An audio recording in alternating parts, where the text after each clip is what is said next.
Hello and welcome to Talk Me Healthy show and podcast. My name is Sherry Keating and I'm the founder of Diabetes Care Consulting. Today's show we're going to be talking about hospice and palliative care. I've invited my guests and they are Wendy Matthews, who's the Director of Business Development at Ascend Hospice, and Kim Schortmann, who's the Community Education Liaison at Ascend Hospice. So welcome. Thank you. Thank you very much for having us. Yeah, We really we're appreciate excited. it. Oh, absolutely. I'm thrilled to be on your show. And I have a very limited experience with hospice. And I do want to talk about a little bit of the stigma, but you know, my dad, Kim, as you know, my dad passed away of Alzheimer's, and he was in the hospital and they said, you know, this is really the end. And we wanted to take him home. And finally, at the very end, the last 4 days, my mom agreed to hospice because in her mind, hospice meant that he was going to die within days. And so until that very last point, she just really dragged her feet. And so I just want you guys to come on and really share about hospice. And that doesn't mean that someone is imminently dying. And so I want to help educate my viewers. And I know that you have the information education to do that. So I'm thrilled that you're here. And Thank you.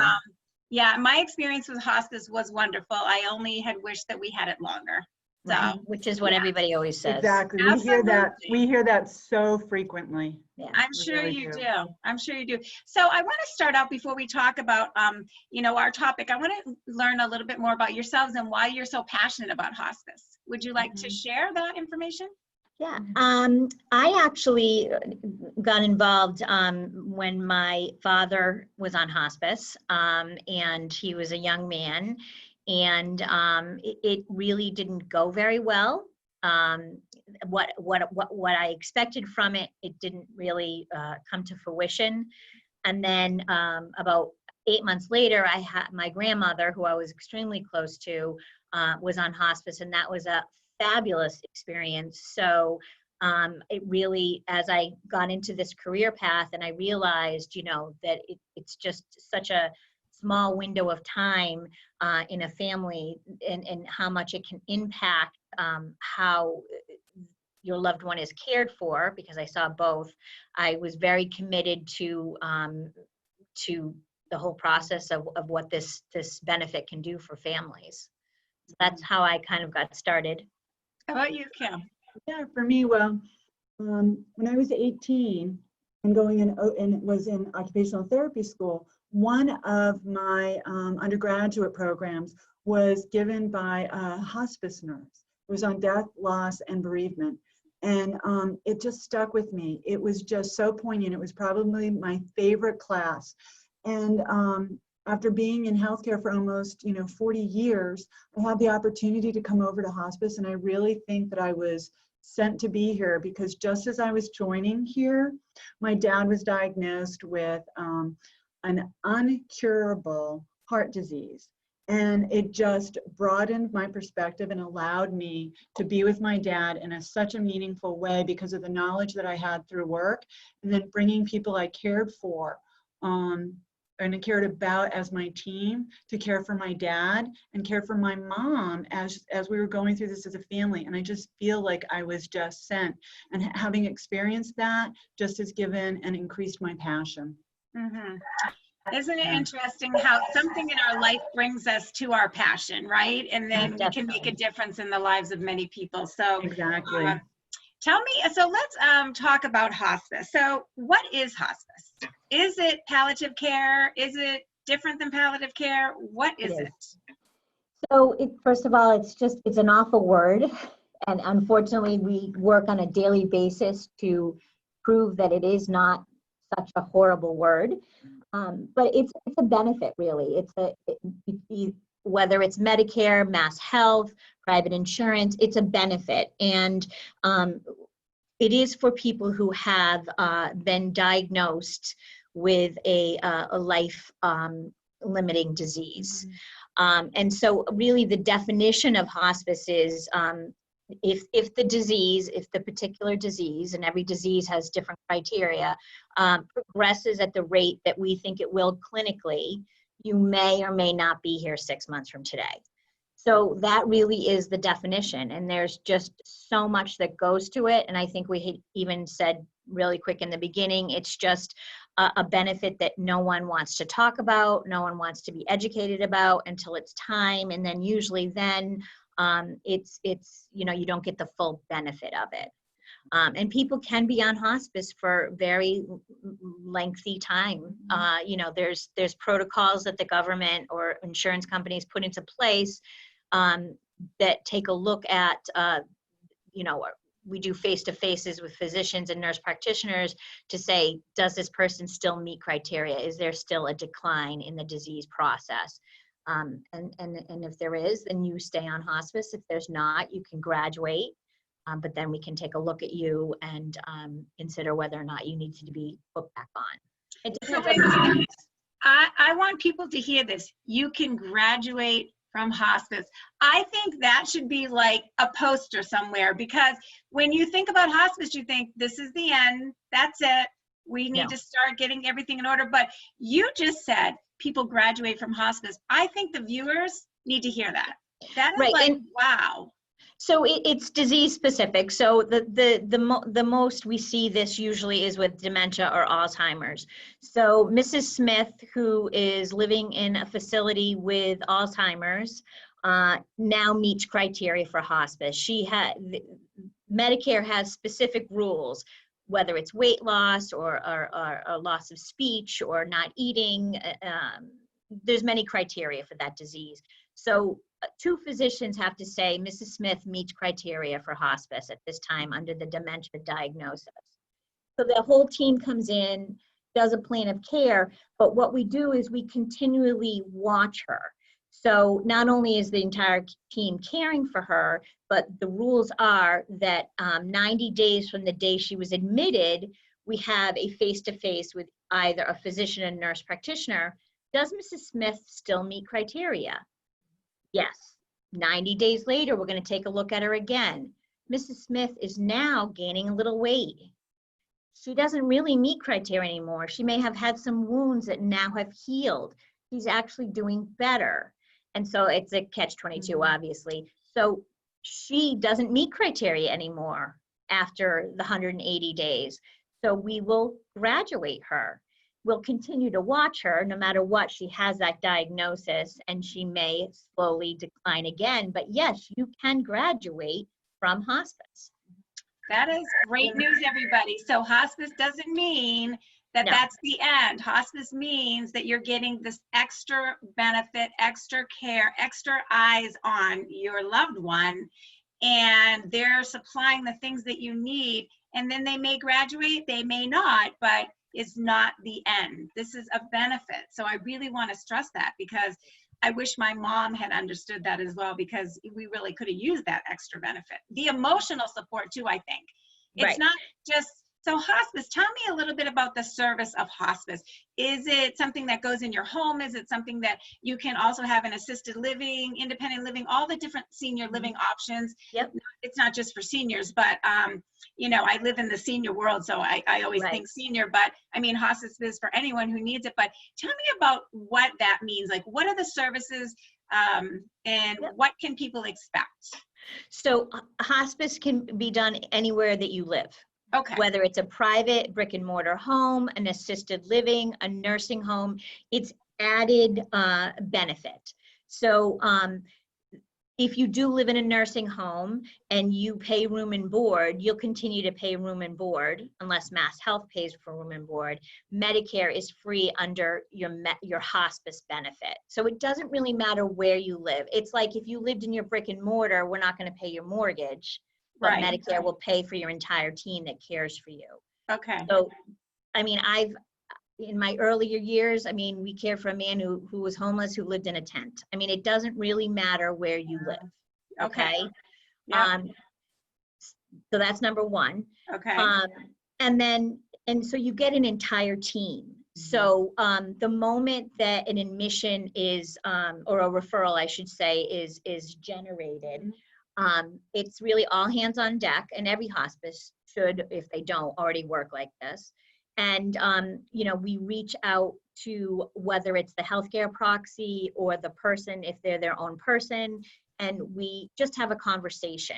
So you first start with a social worker or a chaplain starting that conversation and really going in depth about what this looks like. And the thing is, you know, when you sign on to hospice, it's not like you're signing a contract.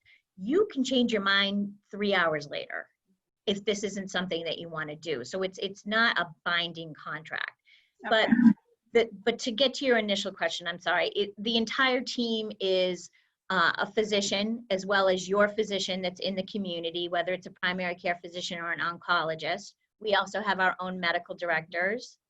We have our RN case managers, who are really the go-to person in your home. We have aides, social workers, chaplains, volunteers. I mean, it's a huge team. Not only does the Medicare benefit or insurance cover the entire team, but also your medical equipment, anything that you need in your home. If you want to get a hospital bed, oxygen, overhead table, commode, any kind of supplies that way, as well as any of your medications that have to do with your hospice diagnosis. So your medications are now covered under this hospice benefit? Yep. Oh, okay. As long as they're for that diagnosis. Okay. For example, if you have a person who has diabetes but is there for like a cardiac, they will really have to look at the cardiac medications. Okay. That would be looked at. So that's one of the things to be explained about. But anything that falls under that hospice diagnosis and what we're there for is covered by Medicare. So that's one of the big questions we always get is, how much is this going to cost me? Right. And it's nothing. And the other thing too is we don't want to come in and DC all your medications. No.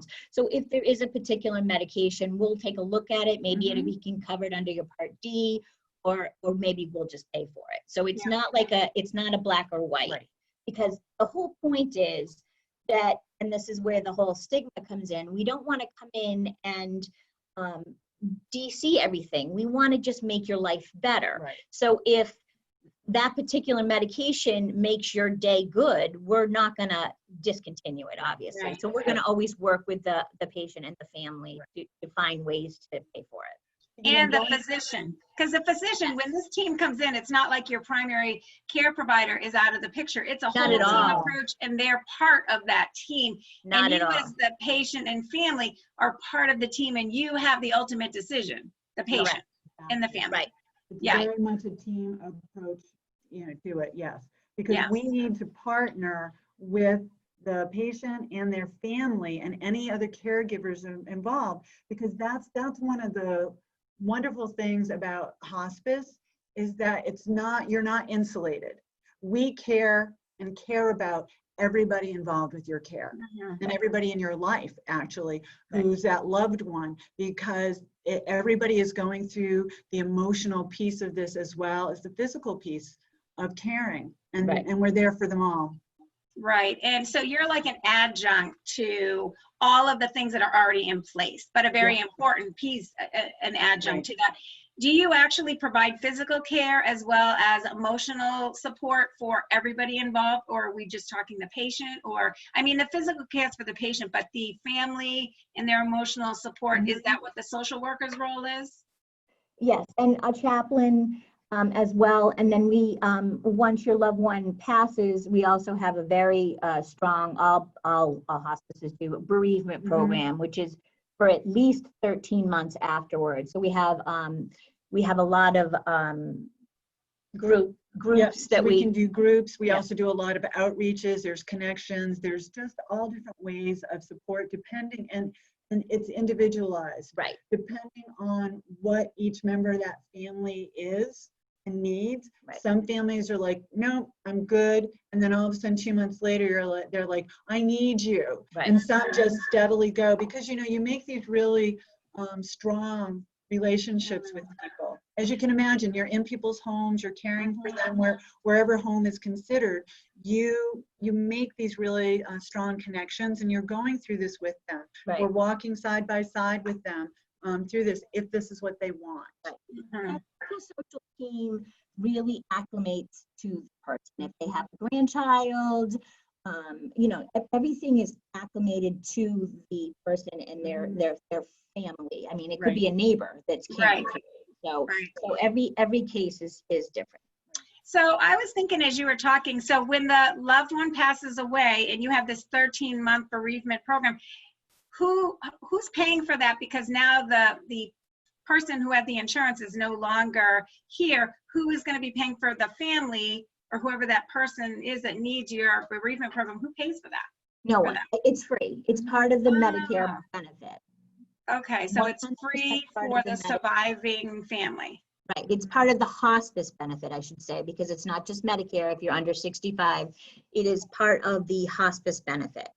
Even And- if the person has passed away who had the insurance plan, this benefit is still 13 months available. afterwards. Okay. Yep. That's great. Yeah. Because the emotional part after, my dad passed away almost 4 years ago and my mom still struggles. Yeah. I don't think she wanted to do the 13-month thing. It would have Right. been a good thing. But like you said, it's individualized and it has to meet the person's needs.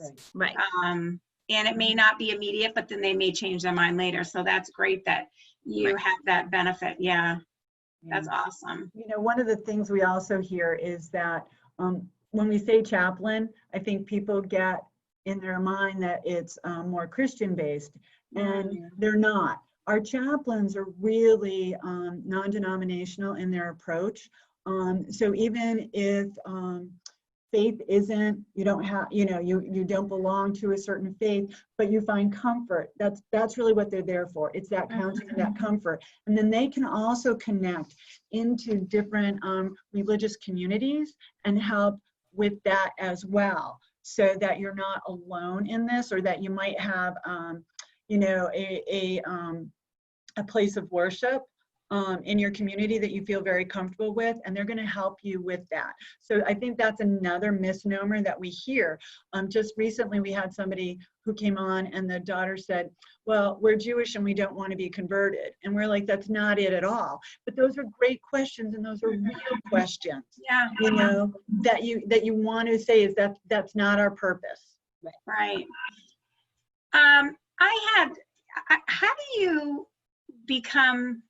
How do you draw the line from your emotional attachment with the family? Because that is a very special time in a family's life.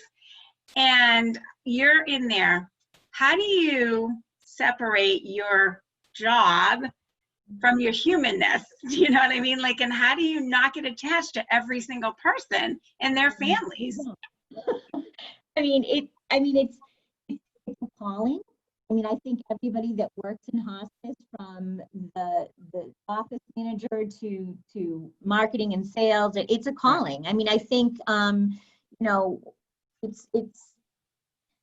it can be hard on us as well.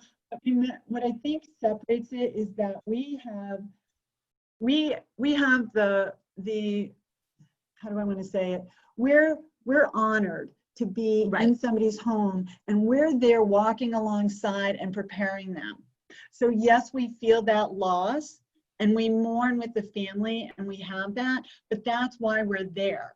Versus I think sometimes when it's nurses working in hospitals and people working in hospitals, when all of a sudden it's unexpected and you're just not prepared. And not that anybody is ever prepared for that, but we lay that groundwork and help them. And we wouldn't be in this business if we didn't mourn with the people. Because that's part of it. Your heart has to be there, but you know that you've done everything to make this as peaceful and comfortable, for that person and then for their families. And that's what I think gives you strength to go on to the next patient. Right. Yeah. That's awesome. You guys are definitely special to do that. I personally am not sure I could. I still cry about my dad every day, so I probably would not be a good person to do hospice, but it does take a special person. And, we are all grateful for everything that you do every day.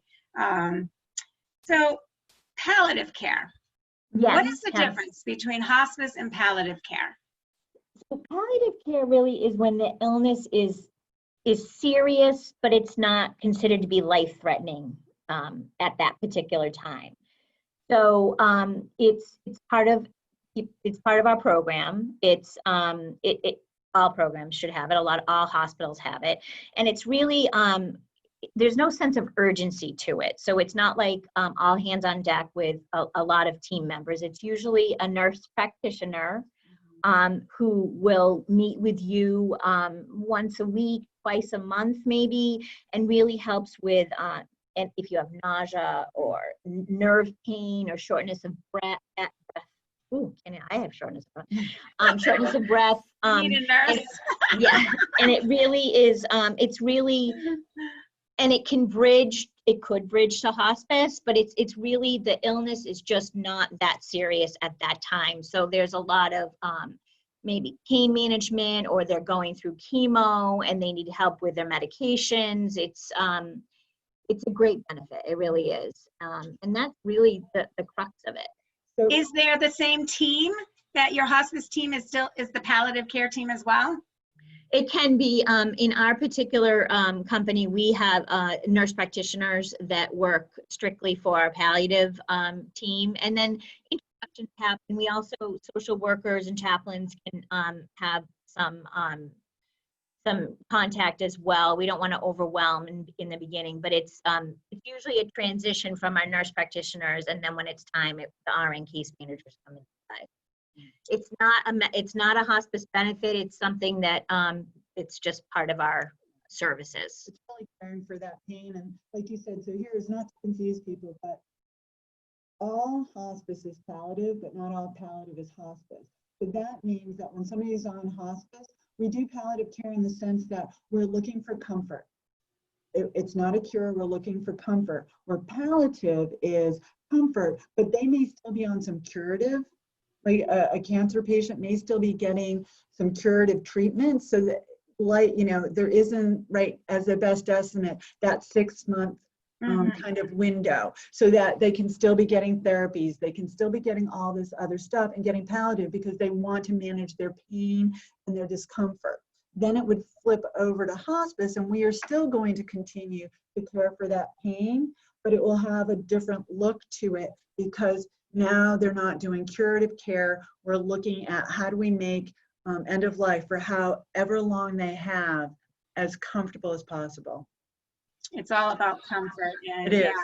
Do you mind if I bring up, I do want to bring up a myth about the DNR, the do not resuscitate. Do you mind if we talk about that a little bit? Absolutely. So I think one of the biggest things that people think is that they have to be a DNR, which is do not resuscitate, to go on to hospice. And that is absolutely, totally a myth. And it's one of the biggest myths that we have. You do not have to be a DNR. A DNR, just so everybody knows, is a MOLST form where it's a legal document which establishes your advanced healthcare directives, what you want. And so it's important that people know that you don't have to be. And what we do is we meet the person where they're at. I mean, eventually we'll educate them on what their death could look like. So we want them to understand what that really means, but that is not a prerequisite for going on to hospice. And I think that is a huge myth that I really feel strongly about. Well, I'm glad that you shared that with us. Yeah, I will. How about, I'm glad that you clarified that, because it's important for people to understand that. How has COVID changed the way that you're doing and delivering care in hospice and palliative care? So it was all hands on deck with our PPE in the beginning. Obviously, we didn't, we have to be fully gowned. I mean, we had a lot of work in the beginning with nursing homes allowing us in to see our patients. We, it was very limited. It was just the nurse in the beginning. And in all fairness to nursing homes, they were just literally, by the seat of their pants, trying to figure this whole thing out. So it limited our access to patients in the beginning, because only nurses were really able to see them. One of the biggest things that we did come away from it is these sudden deaths of these people who family members didn't even get to see. Yes. And so even patients that we had in nursing homes that we worked in, who we didn't even have the patient on service, we had our bereavement specialists, our chaplains, our social workers reach out to these families. I mean, it was March and April, Yeah. May, it was bad. And I think that one of the best ways that we could have helped these people is through our psychosocial department, really helping them. I mean, it was pretty bad. I mean, these people were dying without seeing their families. And that, Can't It even was imagine. awful. It was awful. so Sherry, that's the real challenge now for our bereavement group. Now that people have passed, we are now dealing with a large number of family who have lost their loved ones without having been able to see them, you know, for months or right before that. And so it's adding a very unique spin to what our bereavement group is working with them on. So yeah, but the other thing also, Doctor, what we did is for anybody in the home that we already knew was negative, we separated out our team. So we absolutely ensured that anybody who was treating patients within their home were not staff that were treating patients in a nursing facility. So that we really made sure, not only were we being tested and all of that, but we really made sure that the families felt very comfortable with the heightened level of protection that we were going through. Yeah. And we did that. And we were very, very, very lucky that we had a huge surplus of PPE. Very lucky. And we, you know, not all companies could have said that, and we were very lucky with that. Right.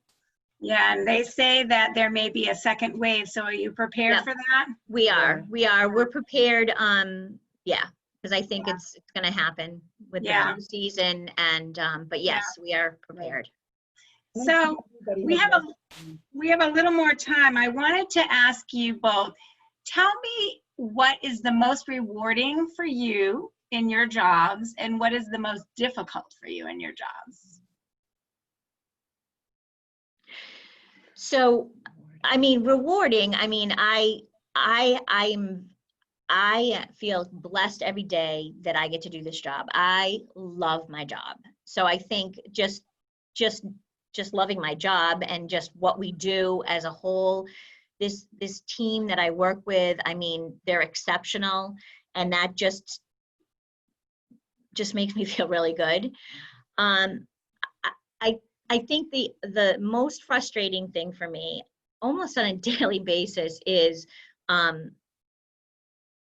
people really aren't using this. You know, people see hospice as, you know, here comes the morphine queens, I'm going to be dead in 2 days.